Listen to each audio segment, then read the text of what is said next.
Okay, guys, welcome back to another edition of Livewire. I am your host, Jared Moore, and Livewire is the program where we take your questions from the chat. On tonight's program, we have Lucille Contreras. She is Lipan Apache, and she is also the CEO and founder of the Texas Tribal Buffalo Project. Lucille, thank you so much for joining us tonight. Hi, hello. Thank you for having me. So, in the description of the video, guys, Lucille and the Texas Tribal Buffalo Project was recently featured in an episode of the PBS Terra YouTube channel's Women of the Earth. There's a link to that episode in the description of this video, and I highly recommend you guys go check it out. You can see the buffalo that we're going to be talking about and the project and everything there. It's a great piece. There's also a link to the Texas Tribal Buffalo Project's website in the description of the video, so you guys can go there and check that out too. To start off with, Lucille, though, I wanted to see if you could just give our audience some background on yourself, how you came into your tribal identity, and also the Lipan Apache, who are they in the larger scheme of all the tribes in America, and so on and so forth. Sure, thank you. Thank you. I am Lucille R. Contreras, otherwise known as Buffalo Woman. My elder, rest in peace, Domingo Carrillo, who's a Lipan Apache elder, passed away a couple of years ago, gave me that name. My father, Joe R. Contreras, was born in Laredo, Texas in 1927, and his mother, my grandmother, Ramona Contreras, told my father, "Somos Apache. No digas a nadie. We are Apache. Do not tell anyone."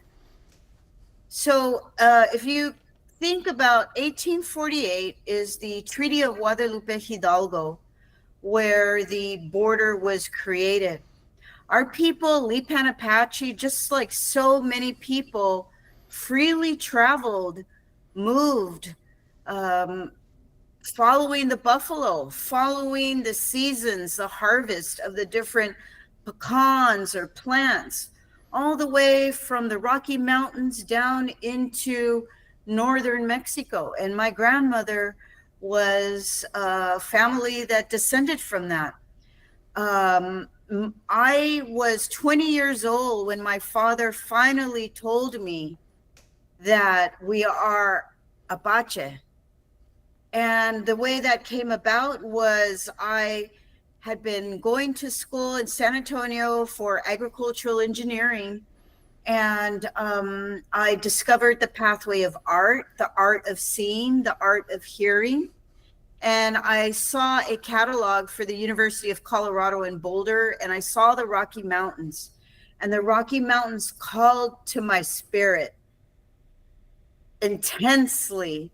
I was 20 years old, and I hopped on a bus and I went to Colorado, and I spent about 30 years there. Two of my sons were born in Colorado, and all my kids, by the way, were born with midwife. My whole life, I've had a feeling of rebelliousness, a feeling of restless spirit. And what I know to be true now is that my spirit has always identified with Lipan Apache and Mexica. On my mother's side, we're Mexica from the state of Jalisco. And my mother was born in San Antonio in 1930. 1927, 1930, my parents grew up in the Depression. And their parents grew up also in survival mode. It was as recent as 1860, after the Treaty of Guadalupe Hidalgo, where Lipan Apaches and other Texas indigenous lineal descendants were fair game to be shot, to be killed, to be murdered, and all kinds of other horrible things.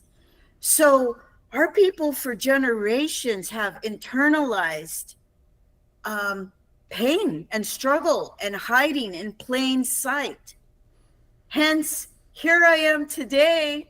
I'm the seventh generation born to say, no, we don't have to hide in plain sight, and we can use the education that we have or the skills or our life choices that have guided us back to who we are as Indigenous people. So I have begun Texas Tribal Buffalo Project as a way to reclaim Texas Indigenous lineal descendancy. In Texas, there are very few federally recognized tribes. There are the Alabama Coshada in the east, and the Kickapoo in the south, and the Isleta Pueblo in the west. And each of those nations were originally not so much in this region originally. Yes. As Lipan Apache, Coahuitecano, Caddo, Wichita, Tonkawa, many of the relatives that are now based in Oklahoma. So our people have constantly moved around, constantly fought for our identity. And that's what Texas Tribal Buffalo Project is doing, very much like the buffalo in the winter that use their giganormous heads to clear a way and make a path in the snow to get to the grass. That's the resiliency of Texas Indigenous lineal descendants. We don't deal with the snow, but we sure do deal with a lot of other stuff that needs to be moved out of the way in Texas. And as an Indigenous woman living in Texas today is very challenging. It is very challenging. And I could easily see how threatening certain situations can become today. And I can't even fathom how my grandparents and my great-grandparents dealt with this, and so many of our people. And another thing that I really love and I'm very passionate about is the reconnections of Lipan Apache across the country. What has happened is we have become a diaspora, and there are Lipan Apache that live in Idaho, that live in California, Louisiana, all over the state of Texas. And yes, some of our people did move and migrate and settle with the Mescalero Apache in New Mexico. And some also lived and became assimilated with Tonkawa and Kiowa and Comanche. And in fact, it was Lipan Apache Chevato who in the 1800s brought peyote to Quanah Parker. And then I think that's a whole nother discussion. But yes, we Lipans are resurging, reconnecting, identifying more and more with one another. And we're more like the bundle of arrows that is gathering strength rather than being all these single arrows out there searching for each other. Absolutely. And thank you so much for that. That's exactly what I was hoping you would speak about, is that history there. That the video, and again, just to remind you guys, if you have a question, you could pop it in the chat and we'll ask it. One of the great things about the video, the PBS video, is how the whole thing is kind of tied together with these ideas of matrilinearity. You know, that's something from because the Mvskoke Creek tribe is also a matrilineal society. And so that's one of the things that really struck me. Could you speak a little bit about, because you mentioned that you were only introduced to your indigenous side when you were 20. That's when you found out. Was there like something that clicked for you on the matrilineal side? Like, how did you learn about that part of the cultural part of your tribe, that it was matrilineal and those things? Yeah. I think we first have to talk about the doctrine of discovery. The doctrine of discovery, which said that Europeans had every right to come in this doctrine of discovery, come onto Turtle Island and reap all of the resources by any means necessary, including the human resources. Yes. And so we all know that the United States Constitution is based on the Six Nations, on the Iroquois, on the Federations, and the Mohawk, and how the tribes governed by following the women's advice, by following the women's point of view in all the things. And so that's the main thing that got left out of the United States Constitution. Indeed. It was stripped of whatever was useful. So you have this doctrine of discovery. And when that wave hit our region down here in the South, the men in our communities really did have to take patriarchy on as a form of survival. And I don't blame them, because we are yet all here together today. But that patriarchy has become such a vicious cycle that now our generation, 7 generations later, has affected so much negativity mentally, physically, and spiritually in so many of our peoples. And so I think of all of this, and I think of my own struggles with mental health, and Yes. all the other single mothers who have had to be both mothers and fathers to their children, or grandmothers raising. And so this is something that is very passionate. I was a single mother for many years. My children are grown now, and they take good care of me as I take good care of them. But the matriarchal, matrilineal point of view is to bring and restore balance. Indeed. It is never to negate men or masculinity. It's to restore the balance. I have all sons, so I am definitely an advocate for Indigenous male relatives. But I also highly govern Texas Tribal Buffalo Project as a matriarchal governance. In fact, we are working on something similar that is unique, that no other nonprofit that I know of is doing. And that is, instead of accepting Robert's Rules of Orders about all of the decision making, we are now creating a type of matriarchal, matrilineal governance, where we are forming the decisions that Texas Tribal Buffalo Project makes and the pathways we move forward in our initiatives of regenerative agriculture curriculum and food sovereignty, and restoring land back to Indigenous people, especially in Texas, where most of the land here is privately owned, and all the other works that we're doing. So yes, this is something that we teach to our staff family, our volunteers. We offer a class called Business of Indian Agriculture, where that's also a fundamental thing in how we discuss agriculture and creating our socioeconomic justice for our people in that way as well. Absolutely. I'm glad that you mentioned the land aspect of this, because I wanted to ask, so the Texas Tribal Buffalo Project is on some land in Texas. How did you guys get that land? What was the journey to actually get ready to do the project? About 12 years ago, I moved to Pine Ridge, South Dakota, and I lived in Porcupine, South Dakota.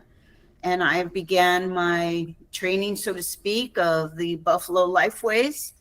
As I mentioned earlier, in my youth, I was in agricultural engineering. I've always had a love for the land. I grew up in the city, smack dab in the middle of San Antonio, a great big city. But I've always been attuned to the land and to the earth. and I always wanted to make a difference in the world, any way that I possibly could. However, pre-calculus was a roadblock for me. I switched to fine arts. So I have a degree in fine arts from CU Boulder. But yeah, so I moved to Pine Ridge. I started learning about buffalo caretaking. I learned the philosophy, the belief that if you caretake for our buffalo relatives, we in turn are also cared for and taken care of. And that has so much been true. It was during COVID. I struggled along with so many people. It's the one thing that we can say every single human being across the globe was affected in some way or the other by the COVID pandemic. The earth stood still, which allowed nature a chance to take a breath. And it was amazing. And so my dear sister and mentor, Winona LeDuc, talks about jumping through the pandemic portal. And it was during that time I was struggling mentally, the isolation, everything was just so hard. I decided to file my USDA beginning farmer and rancher loan. A few years prior, 2018, I took a class from the First Nations Development Institute called The Business of Indian Agriculture. And I met some amazing dear people at that event. And we all learned how to take our dreams of agriculture and take that into a reality with the indigenous point of view. And so I had been sitting on my application for literally 2 years, and I finally decided that I was going to submit it. And that day I submitted it, 30 minutes later, I got a call from the USDA in Texas saying, honey, we got your application, but your name is different. Has something changed? And I said, yes, that's my ex-husband's name. And she said, send me your ID. And they put me in the system immediately. And that does not happen in the USDA, especially in Texas. Farm Service Agency is notorious for just a lot of lack of sensitivity to diverse cultures and nations and peoples in agriculture. And so I took that as a good sign. And that night I sat down, and it was like I became overcame by the spirit of my ancestors and wrote our mission and goals and refine the business plan all in one sitting. I don't know how long It took, hours.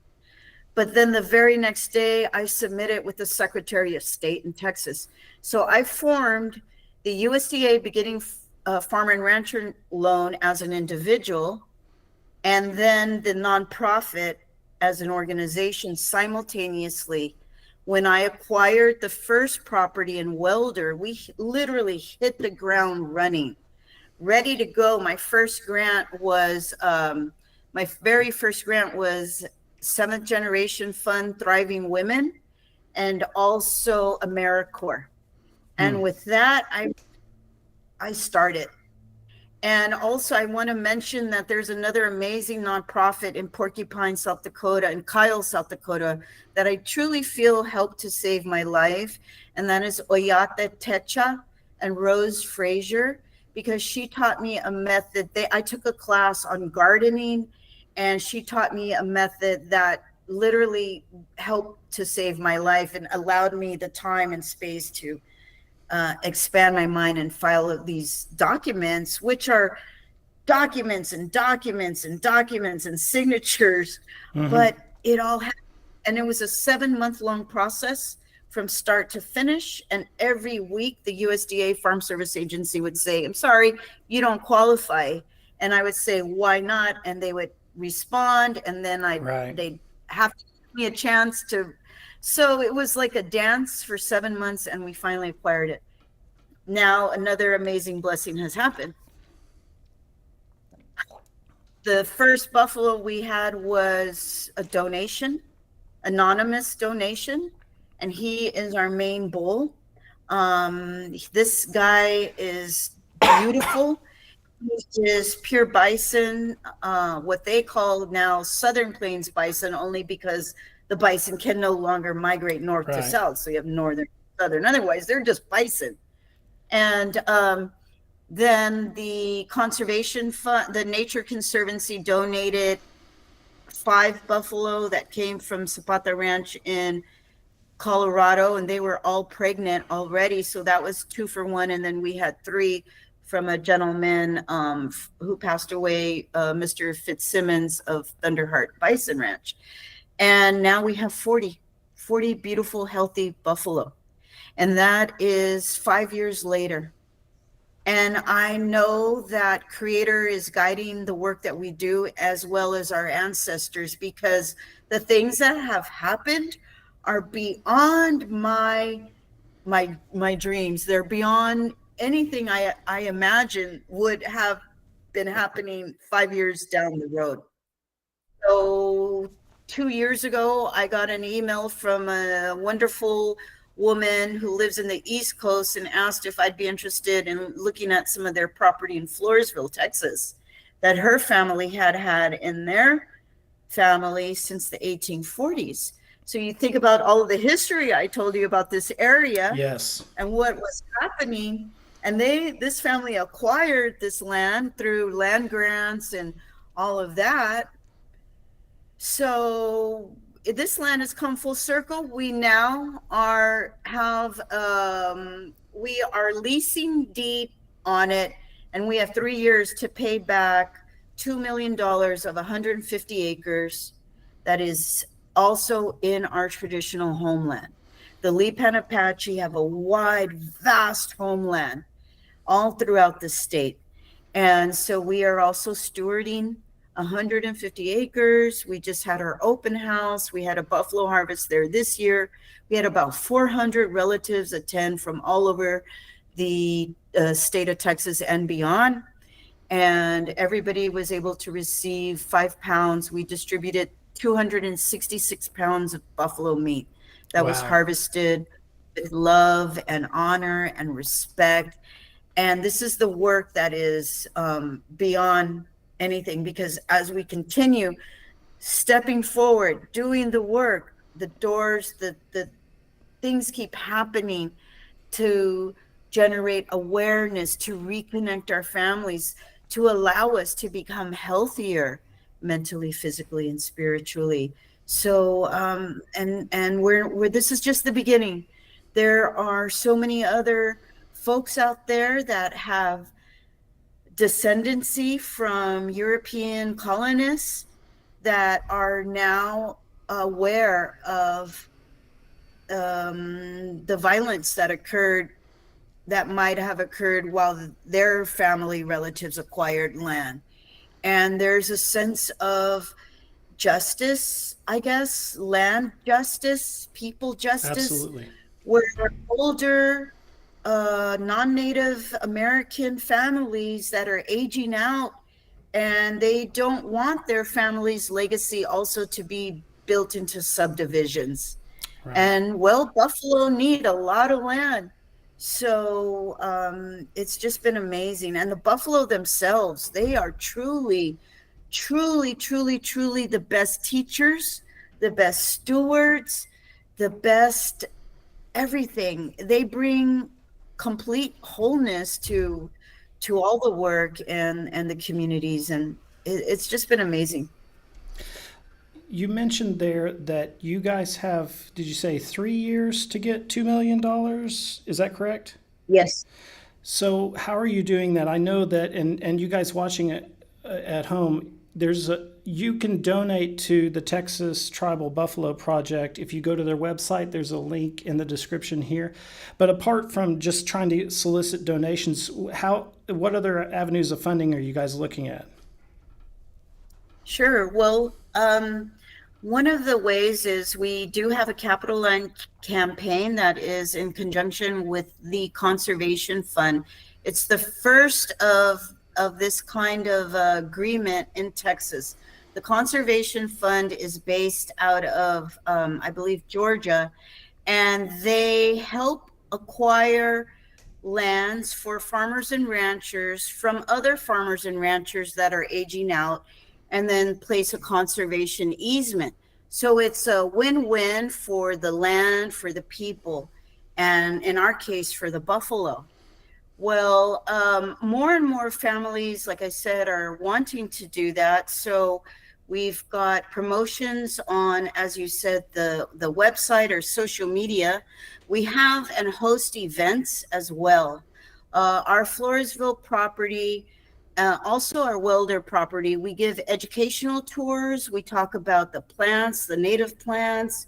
We talk about the history of the land, Lipan Apache culture, as well as what it is to be a bison caretaker, what it is to understand what regenerative agriculture, otherwise known as traditional ecological knowledge and skills, which is the way that our ancestors identified the land as our relative. And so we've also started farmers markets in Floresville, where we host other farmers and ranchers to come and bring their produce and build community with us. And we do lectures, travel all over the United States as well. What we're doing, we hope, is a replicable example of rematriation, land back, and food sovereignty that any other indigenous nation or organization should be able to use and modify for their own issues. So there's also an aspect of socioeconomic justice with our meat that we sell. We are the only bison caretakers, producers that accept EBT, that's food stamps, online. And that's huge because a big part of our mission and goals are to get this healthy, traditional, beautiful, sacred food back into the bodies of our people, back into the bellies of our people. And so one way is by providing meat. I was a single mother for many years, and I relied very much on food stamps. I was an IT professional, working on computers for school districts and such, but still living in Boulder, Colorado, there was never enough. Mm-hmm. So I also relied on the food banks. And so I know what it's like. I know what it feels like. You don't always feel comfortable going to the exclusive health food stores that might have bison or elk meat, but you just don't feel comfortable. So we provide this online where anybody in the country, and we ship all over the United States. Oh, wow. All of these funds directly go back into both the Capital Land Campaign, our future programs, and our initiatives. And I'm really proud of that because it took a lot of work to go through all of the USDA programs and red tape to be able to say we accept EBT online through our website. Yes, that today is huge. We are updating our inventory, and in a few days it goes back online live. Most recently, we shipped meat to Montana. We've shipped meat to Massachusetts and all over. And some of our dear relatives in Oklahoma, Pawnee, Deb Eckelhawk's group, Pawnee Seeds, we've also supported them with meat, and they've supported us by purchasing from us. And so that's another way that we're just trying to do our best and better than our best, because it is a lot of work. We're very small staff. There are only 6 of us here. We did have AmeriCorps program that was taken away, and now it looks like it may be reinstated. But in the meantime, folks have moved on and done other things. So we're keeping on as best as we can and being as resourceful as we can. But fortunately, women were able to multitask. We are predominantly Indigenous women. and getting the work done. There's also some awesome gentlemen that work with us, Indigenous Native brothers. Well, I wanted to thank you so much for being on the program tonight, Lucille. You guys, if you're watching this video, you need to check out that PBS video. There's a whole, everything, a lot, just a little fraction of what we're talking about now is in the PBS video, but there's a whole bunch of other great information in the PBS video about the ecology of the buffalo and how they spread the seeds and some of the health impacts of eating the processed meat and then eating the buffalo and things. It's really a great video. So don't just watch this. Make sure you check out that video that's in the link here. And Lucille, I hope your program expands and come back on sometime in the future, and we'll do a check-in with you guys to see how things are going. It's really interesting. We don't have any questions in the chat, which means we're doing a good job. So to giving people information, their minds are getting exploded. I did want to mention that you were talking about how you guys, you're USDA certified, is that right? So yes. The other thing, just while you were talking, that I was thinking too, is that you guys could maybe expand into some of the tribal food programs, the federal commodities programs, to get some buffalo meat into those commodities things, because that's another thing that's kind of in the news now, is how they use a processed cheese and stuff like that in the commodities, and how that's not so good for your health. And absolutely, we would love to provide institutional sales to tribes. We have supported IHS at the Alabama Coshada Reservation, and hopefully they will be continuing to purchase meat from us for their patients that are there at the IHS facilities. And I'd welcome any of the local tribes to reach out. Oklahoma is not very far, New Mexico, Louisiana, and around the state. Absolutely. Awesome. Well, thanks again for being on the program. We are at 32 minutes, and we normally wrap around 30 minutes. We don't have any questions in there. And I wanted to encourage you guys to both go to the website and watch the video. And Lucille, stay in touch with us and let us know how things go in the future. All right, I will. Thank you so much. I appreciate it. Rock on, everybody. Yeah. And you guys out there, Mado for tuning in, and we'll see you again next time. Next week, I'm probably going to be doing an election live stream to talk about the constitutional amendment that's going to be on the ballot in the general election, and kind of go over it with you guys if you guys are interested in that, because the election board has published the sample ballot. If you go to their website, you can go start looking at it if you have any questions. And I'm pretty sure we're going to do that on Monday, but it might be later in the week. But with that being said, we'll see you guys again. Mado, Hadum, Chihichat, Lees.